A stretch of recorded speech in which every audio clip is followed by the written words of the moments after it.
Welcome, my name is Matt, aka Road88. We're getting into Star Wars Gossip Heroes, mods. Obi-Wan Kenobi, Old Ben, who is a major character in the Star Wars universe. A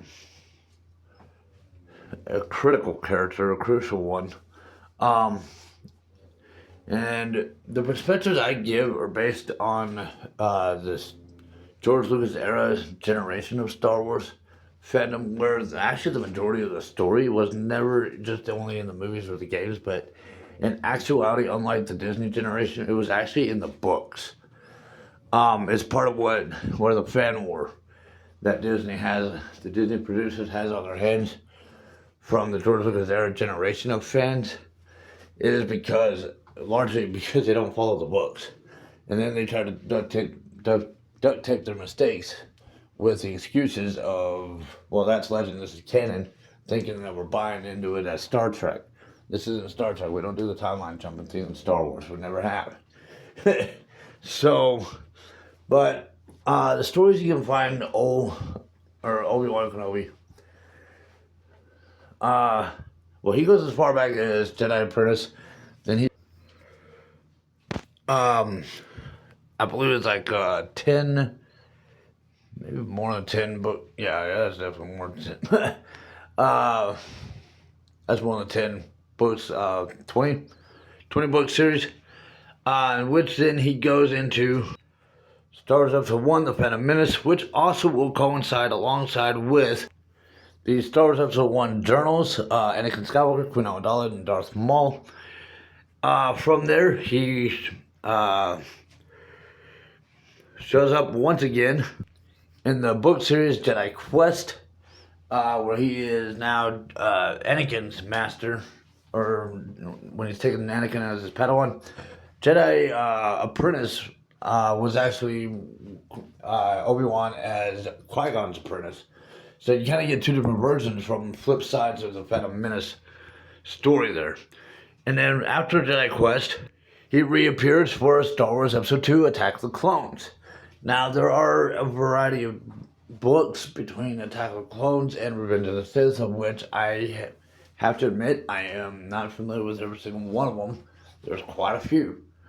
But if you track them down and read through those if you wanted to, which is kind of a lot of what I tend to do nowadays when I'm not rereading other books I've grown up reading, you will be going into Revenge of the Sith. And once again, between Revenge of the Sith and A New Hope, he really does have to kind of go into reclusum hideout, but there probably would be some stories that could be like people that to talk about him with their memories of him, backstories with him, would be my guess. Disney's Obi-Wan Kenobi series, it wasn't necessarily bad other than one particular factor. In terms of post-Return of the Jedi books, where you get backstories of Old Ben, most of those backstories are actually coming from Luke, not Leia. And Leia, really, there's never any mention of her ever having met Old Ben. She only talks about what her adopted dad, Bail Organa, had passed on to her.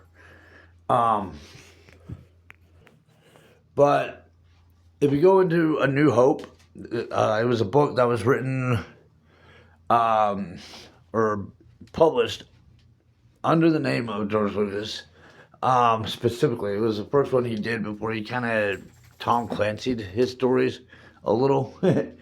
I say Tom Clancy because, yeah, even though he is responsible for the other books, they were also authored under, or published under different author names. But he was still, he still oversaw the writings and the storytelling of those books, even though they're not under his, necessarily published under his name as the author. He still is credited because it's still his story.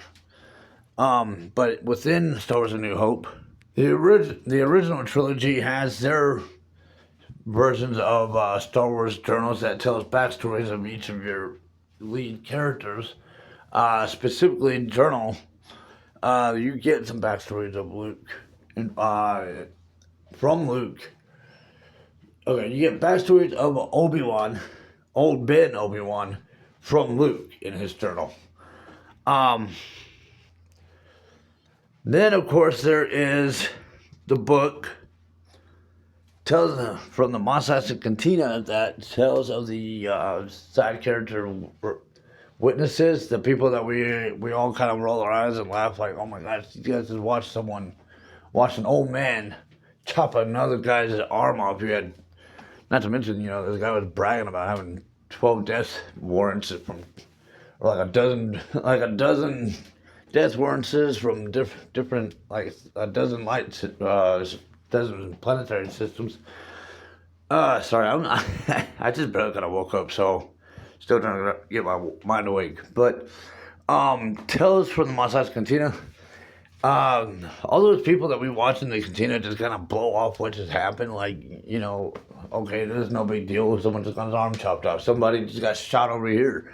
The book is going to beg to differ. It's actually witness testimonies of the various people that we roll our eyes and laugh at as if they were nobodies in the situation. These books actually put in the perspective that those nobodies are actually somebody, and they do have thoughts about the matter. So you get the storytelling of the witnesses' testimonies of their what they witnessed and what their thoughts were about watching an old man chop this ugly looking guy who was admittedly a punk in the bar, get his arm chopped off. I mean, there are thoughts on the matter. Then, of course, eventually we go into The Emperor Strikes Back, but he is Force Ghost. He is one with the Force. He is kind of instructing Luke to go meet with another Jedi Master, Yoda. He also has to kind of push Yoda to agree to training Luke. Yoda is kind of old and stubborn, and he's in his 900 years of being a Jedi Master and teacher. I mean, he's got his experience and reasons why, maybe certain people shouldn't be trained. I mean, he's got 900 years of experience. He might possibly know what he's talking about. But old Ben is looking at the fact that this is kind of our last hope of defense of ever taking the Empire down. We might as well accept the risk. I mean, what choice do we have at this point? And then, of course, and I strongly, strongly recommend if you were to get in these books after you've read The Emperor Strikes Back, let me do a little better job encircling that. Do not go directly into Return of the Jedi from The Emperor Strikes Back. Just don't. Because of Shadows of the Empire. And every first time Return of the Jedi movie reactor I watch on YouTube, going into it, they always ask the same questions. And every question they ask, I'm not kidding, is literally answered in this book, Shadows of the Empire. It answers like, how does Luke know there's even good in his dad? He just chopped off his hand in the last story and tried recruiting him for the Empire. There's an incident. There is an incident in Shadows of the Empire where where Luke gets to see Anakin under that mask. And I don't mean like he took his mask off for him to see, but a situation kind of came up going against Luke, and yeah, I don't want to give spoiler alerts for anyone who wants that answer, unless you want to keep asking that question, but the answer is in this book. The answer for how C-3PO didn't even know he was being given the Jabba the Hutt, that's even in here.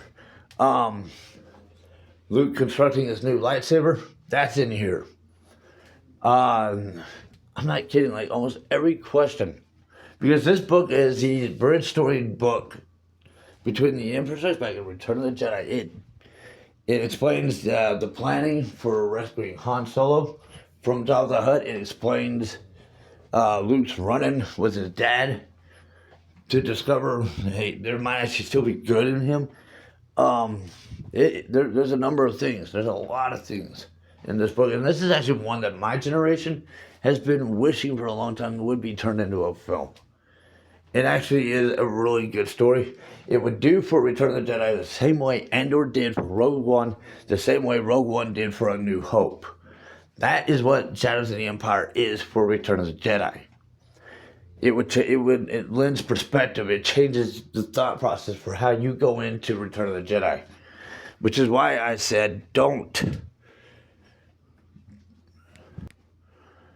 go straight from the Emperor's Strikes Back to Return of the Jedi until you have read Shadows of the Empire. Once you've read Shadows of the Empire, then go into Return of the Jedi.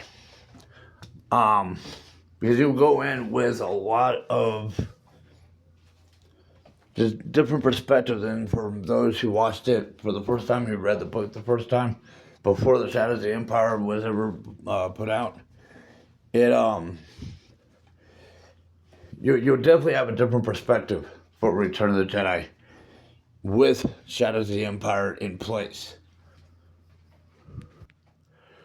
And then after Return of the Jedi, Old Ben, he does make appearances. After Return of the Jedi, he shows up from the Glove of Darth Vader all the way the Young Jedi Knight book series, as well as the New Jedi Order. Now, he's not consistently all the way in between the Glove of Darth Vader to the Young Jedi Knight and New Jedi Order book series.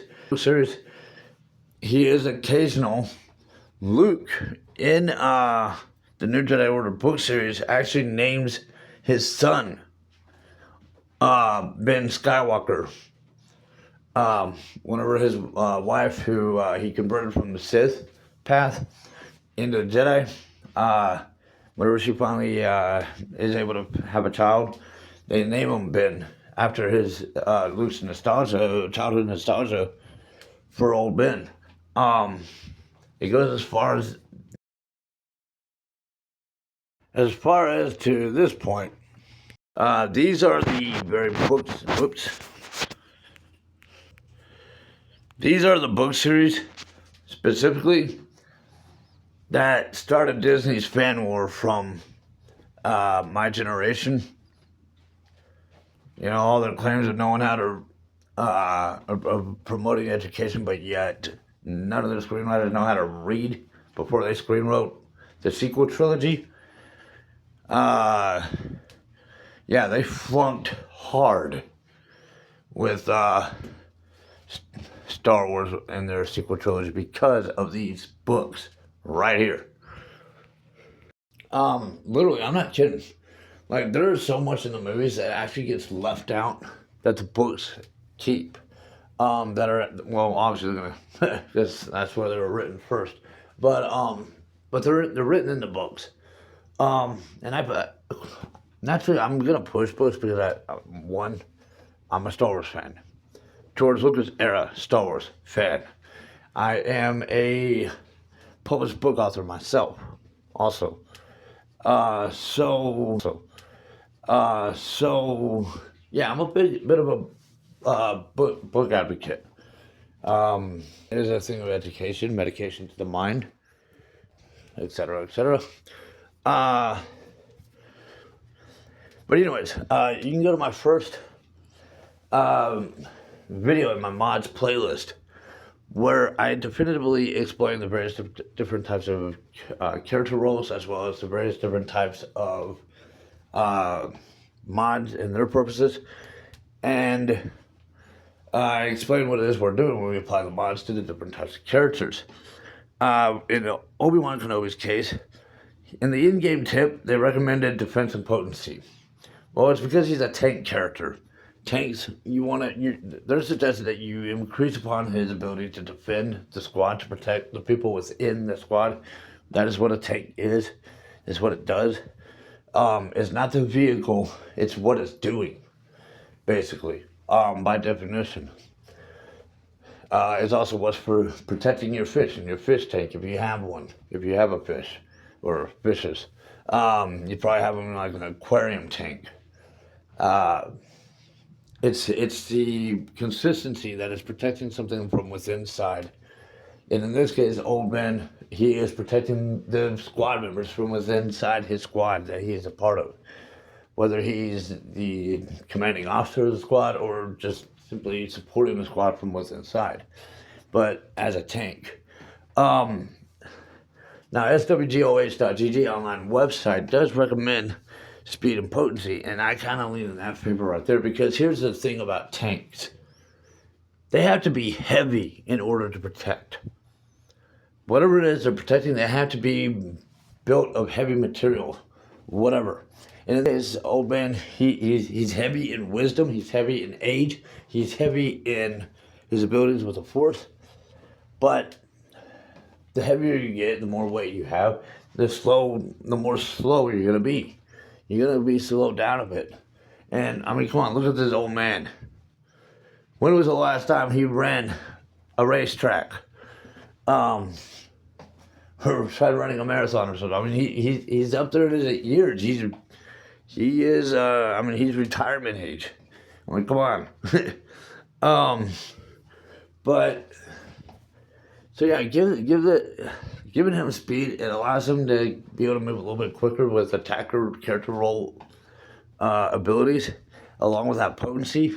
You kind of cross-training him to be able to still be a tank, but also to be able to attack as well. That's basically what you're doing. He's basically going to be an attacker tank, or tank attacker, when you go with speed and potency. With that potency, you're still doubling his effectiveness with his special ability. More specifically, the one you're really affecting the most probably is going to be the mind trick aspect of him. As far as anything else, the speed is kind of addressing. So you are kind of in some ways doubling his tank abilities. The mind trick, well, how it's being a tank, he's